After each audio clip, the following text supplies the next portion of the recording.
salaamaaleykum daleen ak jàmm ci seen chaîne Yada High Tech technologie ci làkk wolof tey dama la bëggoon a expliquer naka ngay def ba mettre à jour GB WhatsApp moo xam WhatsApp plus wala yow WhatsApp wala bépp xeetu WhatsApp bu ñu modifié rek naka nga koy mettre à jour da ngay ñëw ci paramètre mooy 3 traits yi ni ngay cliquer ci kaw léegi boo ci cliquer nga ñëw fi ñu bind plus setting mooy bi ngay njëkk a jot foofu ngay cliquer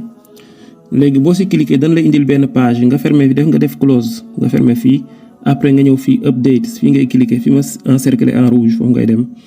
après nag dina la indil fi ñu koy mettre à jour mais soo koy mettre à jour da ngay jël bi ci suuf mooy update from web boobu ngay cliquer léegi boo si cliquer daf lay indi ci benn site mais nag gars yi maa ngi leen di wax ngeen di installer benn navigateur boo xam ne day bloquer publicité yi comme Brave man Brave laay utiliser nii parce que site bi dafa bëri publicité te mën na la perturber léegi boo duggee ci site bi da ngay wàcc rek yow di wàcc mais da ngay gis mu indi la ñaari lien mooy lien bii nii ak bii ci suuf bu dee bi ci suuf la daf lay dugal beneen site nag mais bu dee bi ci kaw la moom daf koy télécharger directement mooy direct download bi man ma jël ko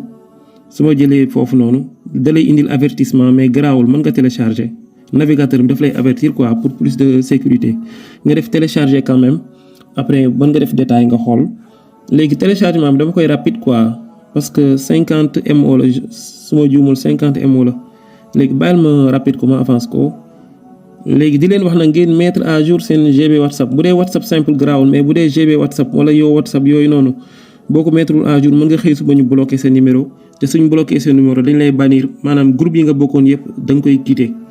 gis naa ñu mu arrivé nag gis naa ñu bëree bëri ñu mu arrivé moo tax boo jotee mise à jour rek ci saa si bul xaar mettre à jour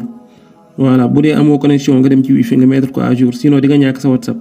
bu egsee nga cliquer boo si cliquer dana la indil fi ñu koy mettre à jour voilà da ngay bës mise à mettre à jour soo defee mettre à jour après doo perdre sa donnée sa WhatsApp du effacé wu mais dana la yokkal version bi dana ko yóbbu ba version 17 voilà di leen wax nag ngeen wéy di abonné maa ngi leen di préparer yeneen vidéo yoo xam ni incha allah dina leen neex ci en wolof lay doon ku bëgg a xam ni ñuy monétiser YouTube mooy boo tijjee chaîne YouTube ba pare naka ngay def ba gagner xaalis enregistré naa ay vidéo après dinaa dugal yëpp ci chaîne bi enregistré naa vidéo yi ba noppi wala su ma tijjee waatee WhatsApp da ngay gis sama WhatsApp dara changé wu ci quoi dara changé wu si soo bëggee duggaat ci paramètre fii ngay bës nga def plus setting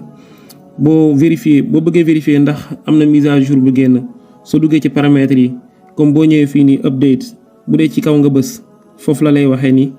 ndax mise à jour am na wala amul mii nii good job la bi ne you have latest update